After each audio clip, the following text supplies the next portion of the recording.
Hey, what's up, guys? What's up? So, really, what sin is? Sin is these, the major deadly sins and why they're important and what makes them so unique. When we sin those sins specifically, stealing and adultery and killing and stuff like that, is these things will take something from somebody that you can't give back. So most of the time, if we have some problems or something, we offend somebody or something like that, we're able to kind of mend the situation. But these kinds of sins, it's impossible to mend the situation. You can't bring back somebody from the dead. You can't, maybe stealing something, you could give it back, but you've ruined trust in that person. You know what I mean? Things like that. Does that make sense? Not to say that it's impossible to forgive people for those things, but it's going to be even harder to do that because those offenses that happen against us are extremely hard to forgive, because a lot of the time that person's gone now. That relationship cannot be mended, or a lot of the time, it's an offense to us or it's an offense to other people. Stealing, that we have laws against that even, and you'll get put in jail. And if you're put in jail, a lot of the time, these are life-changing things that happen to people if they commit these sins. It's life-changing. It's hard to, it's putting it on your life on extreme hard mode because it's slothfulness. It's extremely hard to turn around from being really, really lazy, especially after you've been so lazy that you've gained a ton of weight or something. It's extremely hard. It's not a quick turnaround. It's not the next day you can be like, okay, I'm going to be motivated and blah, blah, blah. Most sins become habits, and then think of all the things that you've done that are sins that are habit forming. Almost 100%, I would say, is habit forming. You get away with it once, you want to keep doing it. Smoking, it's a habit. Drinking, it becomes a habit. Chasing women, it becomes a habit. All these things that you can't, it's like once you try to satiate it over and over, right? Because once you've done it once, I've gotten away with this basically, and now you want to do more because you're, getting more than you were before. And so you're going to consume as much as you possibly can, right? You're trying to get the most pleasure out of that thing, right? So I'm just saying it's either a habit or it's extremely life-changing, and it's hard and then it's one of the things that people say that they struggle with the most about forgiveness is forgiving themselves. So you not only offend other people, but you will offend yourself. So you can offend yourself so much that it's going to be super, super difficult to even forgive yourself for something. So let that sink in. What are these doing? What are they doing? Why is it? What does it have to do with anything? Do you see what I mean? This is practical. That's why, why is all these rules there and blah, blah, blah. It's just a bunch of rules. They are for our own good.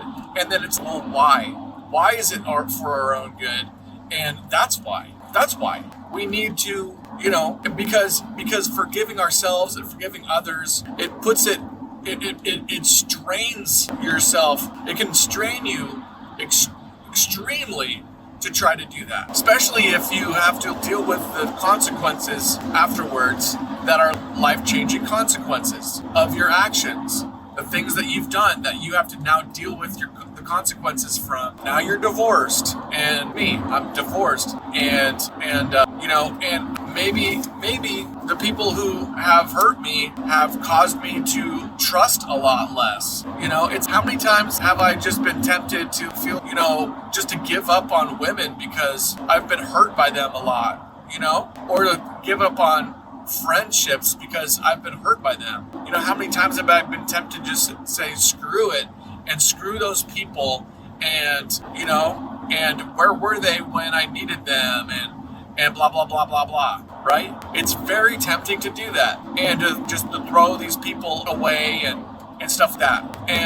And that's what they've done to me. And so you're feeling I'm justified in feeling that way, right? But when you have forgiveness, you have empathy for people, and you don't hate them, and you don't feel the same way. You feel, man, I really wished that that person got what they needed, and unfortunately it wasn't from, I couldn't give it to them. And when you realize that what they're looking for isn't you, and you can't provide that thing, it's actually God, and God is the only one that can provide the peace and the comfort and the stability that these people need, or whatever they desired, and they were looking for that in me, and I couldn't. I fell short, and so they abandoned me because they couldn't get what they needed out of me. I couldn't love them enough. I couldn't satisfy them enough. I couldn't give them enough money. I couldn't give them enough attention. I couldn't give them enough emotional support. I couldn't give them enough. See, the list goes on and on and on. Why these people have left or abused me, because they saw that I was the one that should give it to them, and then I wasn't able to do that, and then they abandoned me or whatever. Does that make sense? And everybody does this, and it's just coming to a point of maturity, is realizing that everyone's doing it, and if you forgive, then and you have empathy for these people actually need it from God, because God is the only one that's going to be able to comfort us at all. And you might feel comforted for a little bit, and when you're cuddling up with somebody, but what do you do when that person really hurts you? Can you cuddle up with the person that hurts you? No, it's hard to do that. It's hard to get what you need from the person that hurt you, right? So it's what happens when these people that are the person that you trusted and wanted that relationship to work the most, what happens when it doesn't satisfy you? Where do you go? Do you go to booze? Do you go to other women? Do you go blah, blah, blah, blah, blah? Do you see what I'm the point? You'll start coping with your life in some way. Some people will be, I'm just gonna grin and bear it and grit my teeth and blah, blah, blah. But, a lot of these people, they're just bitter and angry. They're, this is just the way it works, and a lot of these people drink heavily, use tobacco heavily, or, have a lot of guys' nights and try to get away from their wife, and they're talking smack about their wife to their friends or to their parents or something. And trust me, I've been there. I'm just telling you how this goes, how this works, because I 100% was this guy, and I was just trying to figure out, how do I love this person who is telling me that I'm not good enough for them? And men deal with this all the time. Women deal with this all the time. Women feel, what do I do with this person who I can't satisfy? I can't satisfy this person anymore. Guys say the same thing. Girls say the same thing. Girls say this guy doesn't make enough money. Guys say this girl's lost how she treats me.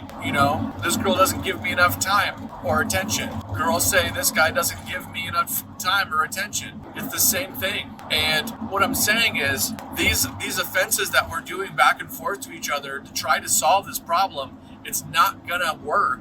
You have to go to God. That's the answer. You have to get your strength from God. You have to get your provision from God. You have to rely on God. If both people are relying on Him, on God, then your trust is in Him, and you can know that you have a purpose in life, and there's a plan for your life. If you're relying on, somebody you're in a relationship with for those things, it's not gonna work. That person's gonna let you down. They're not a genie. They can't come up with some stuff. They might be very impressive. They might have a lot of the answers, but when it comes down to it, God will put you in situations where you have to choose between Him and somebody else, because He's a jealous God. He's jealous for you, wants to be around you. So He'll put you in situations where it's either Him or everybody else. And if you choose the other person or the other thing, it won't satisfy, guaranteed. It just won't. And He knows that. That's why you'll get to the end of your rope and not know what to do. Because if you don't have God, you'll get to the end of your rope with a relationship or with your job or, blah, blah, blah. Because all these are relationships. Everything is negotiation. You're negotiating it with your job. You're negotiating with with your kids, with your parents, with your wife, with your friends. It's all a negotiation of what can I get, what do you want, blah, blah, blah. It sounds shallow, but when some people realize this, they just go into hermit mode and they don't want to have any interactions with people whatsoever. But God says to love your neighbor as yourself, and you're supposed to be able to forgive these people and all this stuff so that you can keep relationships. We need to be able to keep these relationships, and I mean, sometimes people come and go out of our life. It's faster than you think sometimes, and it just happens. And but it's a lot of people, when they hear about forgiveness, and then they go, well, you don't have to be around that person. That's all the part they want to hear. They don't want to hear the part that if the pastor says that. I've heard the pastor say that you don't have to be around that person. I've heard more people in the crowd. That's the only part is not having to be around that person if they hate them. And it's like, how does God treat us? If you're around somebody that you hate, you don't want to be around that person, right? But if you forgive them, you feel sorry for them, you have empathy for that person, you want them to have help, you want them to go to God, you want them to be able to find the peace that you found, because that's what they're doing. They're trying to get that out of you. They're trying to get that peace from you, because if they can take it from you, that's toxic people. They're trying to get it from you. And it's all these people, these people are narcissists and they're this and that. And they just, it's a symptom of a condition of not having God. It's not I don't think that that's a pathological, you can't change, blah, blah, blah, blah, blah. Just anything else. Just anything else that goes wrong with us psychologically. I feel we're just in a deficit of trust in God, and that's what happens. If we don't trust God that He's got us, and He has a plan for us, and we can rely on Him, it will manifest in fear and anxiety and trying to take that from everybody else. And there's just people that are better at it, and some people who are really good at it. Some people want to call those people names and say, oh, those are blah, blah, blah, blah, blah. They're narcissists, they're psychopaths, they're this or that. Okay? I would just say they have that nature. I wouldn't call that person that thing, because I want to have hope for that person. That's me personally. I want hope for these people. I don't want to just call them, this person is a blank, and that's it. And they can't change. And it's, I'm sorry, but if I was labeled everything that I was in the past, I would never be called a child of God. That's for sure. If I was held to all the names and accountable for all the things that I've ever done, I would, people would say I'm this, that, and the other thing. All these other names, narcissist, I can't say that. Narcissist, right? All of it. Because I would say people are toxic to some degree or the other. And that's what I say. People are toxic to a slight degree. Everyone is. Because we all fall short. Sometimes we just don't have everything it takes to get to rely on God. Sometimes that happens. That's why I'm saying that there's always going to be us falling short, because that's going to happen. So it's like at any point when you have people say, oh, this person has these traits and this blah, blah, blah, blah. It's like, well, we all do. And that's the reason why, because we all fall short.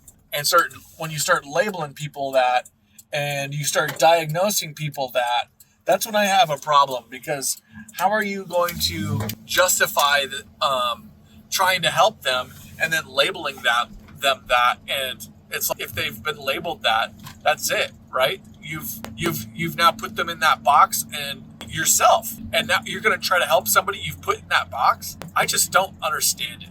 Okay, so that's the way I understand it. That way is to allow these people the grace that they need to just be honest with their condition. They're saying that they need more, or they feel people owe them, and life owes them this or that, right? They think they showed up to this life and they feel everyone owes them something. But guess what? Nobody owes you anything.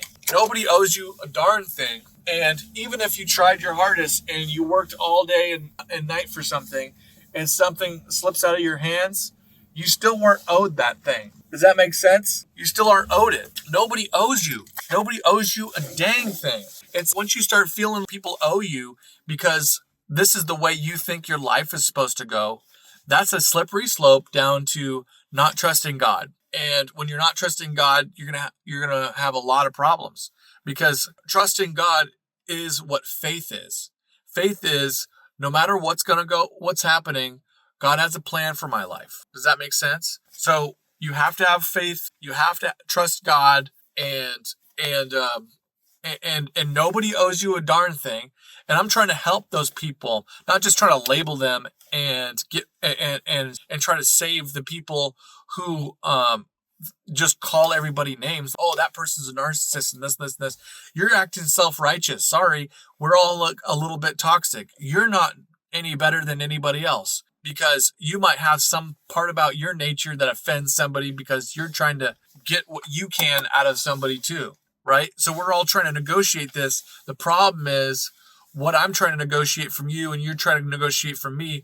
Usually it's peaceful and it's done in a proper way, but it's possible that some people can take more than somebody is willing to give, and then that person feels offended because they've taken more than the other person's willing to give. And if you are all of a sudden, I'm not willing to give this much because I want this part. That's what I'm saying. It's all a negotiation. So it's nothing personal a lot of the time about how this stuff works out, but it ends up being personal because we're attached to our feelings and in everything that we do most of the time.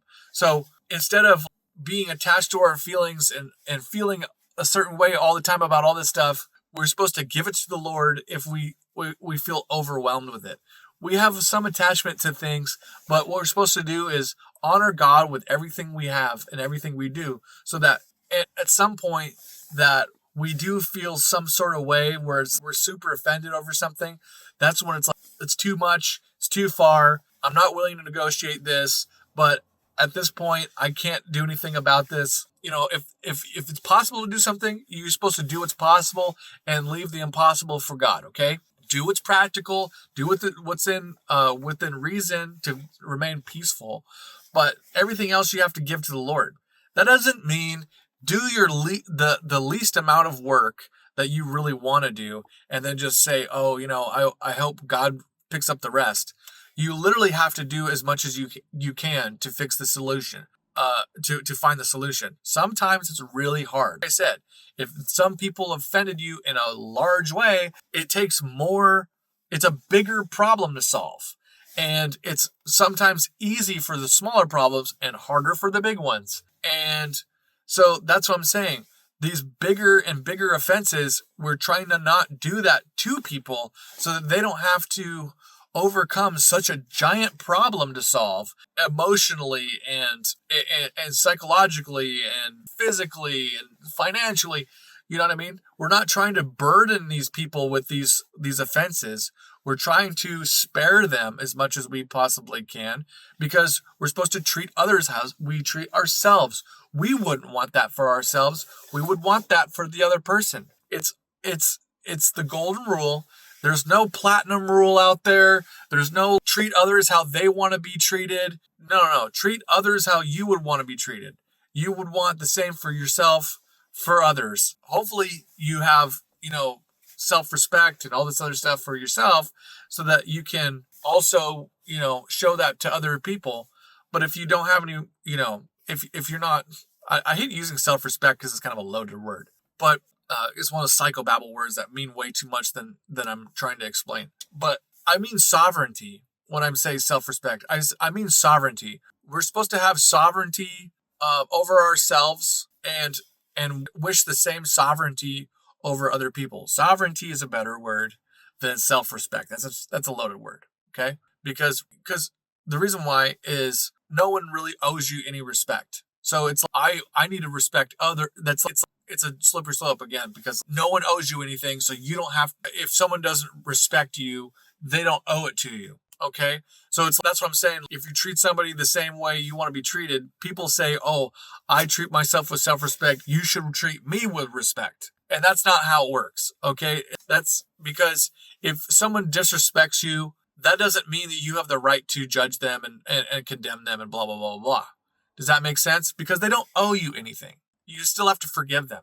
Okay. So I know this is a lot to information, but it's like trying to explain something that's very, very simple. And what happens is it ends up being all these situations. It's such a simple thing. The gospel is so simple, but what we've done is, all these sins and things make things, and how we deal with people, it makes it so complicated sometimes, because we're trying to figure out how to negotiate this stuff, and I said it's a simple solution, but sometimes it's a really hard thing to solve, because we have to get over our own pride in in ourselves, what we think people owe us to get to this point. So if you start with nobody owes me anything, and treating others as you want to be treated, with as in having sovereignty.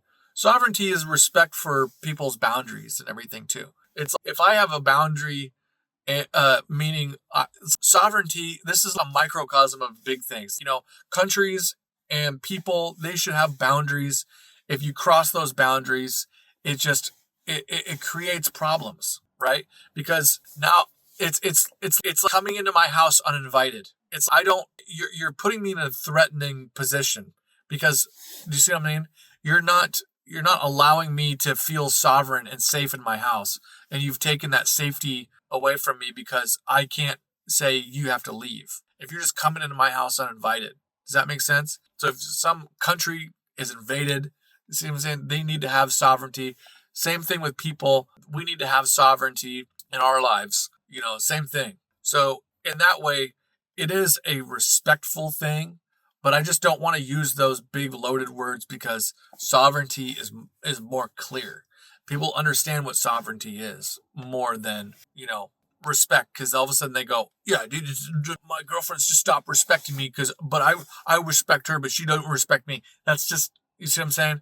Or you're talking about your kids being disrespectful and blah, blah, blah, blah. Okay? These people don't owe you a darn thing. You just have to show them what that means to live without when someone is trying to take that from you. Because you see what I'm saying? They're trying to cope with their life. So they're trying to get what they need from others again, instead of getting it from God, right? And God does fulfill those needs. He does make you feel satisfied, right? So he does give us satisfaction. And it's like people think, oh, well, God isn't giving us any satisfaction on all this stuff. He does. He really, truly does. So it's like he does show up in our lives and does provide for us. He does. He will. And it's not always on our time. It's not always the way we want it to work. And that's what faith is just trusting he has a plan, and he is with us. God is with us. And that's one of the precious names of Jesus is Emmanuel, God with us. I believe it's Emmanuel, right? So anyways, I hope this kind of clears up some stuff. I'm trying to make these topics as practical as I possibly can, so that you can kind of follow along the logic I'm using to come to these points, because that's what God has given us to, because the Bible talks about wisdom, and wisdom is using logic as practically as possible to figure out our problems. And if you really are honest with yourself, that's the solution here. Okay. So, all right. I love y'all. Have a good day.